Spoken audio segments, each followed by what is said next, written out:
let's talk about why our brains seem to be absolutely obsessed with negative things. You know those days, right, where everything is just clicking. You're feeling good, you're getting things done, everything's going your way. And then one tiny thing goes wrong, and suddenly that's it. That's the only thing you can think about for the rest of the day. And your first thought is probably something like, ugh, my brain is broken. But here's what's really going on. Your brain isn't broken at all. In fact, it's working perfectly. So let's get into the brain's alarm system. And spoiler alert, this is a feature, not a flaw. Okay, the first thing you have to understand is that your brain's number one job is not to make you happy. Nope. Its only real job, the one it's been perfecting for thousands of years, is just to keep you safe, to keep you alive.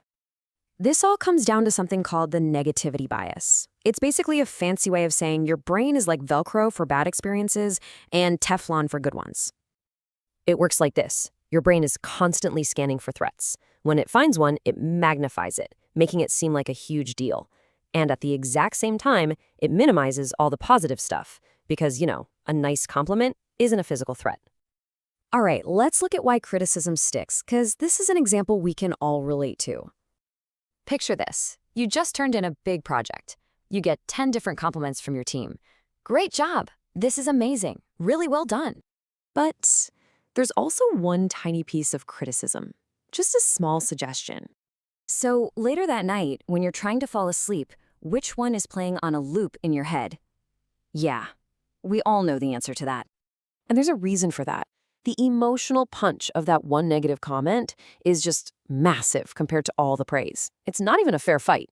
See, negative events feel more important simply because they feel more urgent. That praise is nice, but it's not a problem to be solved. That little critique, your brain flags it as a potential threat that needs your immediate attention. So this is where it all comes together. We're walking around with this ancient piece of hardware in a completely modern world. 50,000 years ago, a threat was a tiger in the bushes. You had to pay attention to that. Today, a threat is a critical email, but to your brain's ancient alarm system, they can trigger a similar level of alert. We live in a completely different world now. But we are still using the exact same alarm system. So the next time you find yourself stuck on that one bad thing, remember this. Dwelling on the negative isn't a sign of weakness. It's the echo of what kept you alive.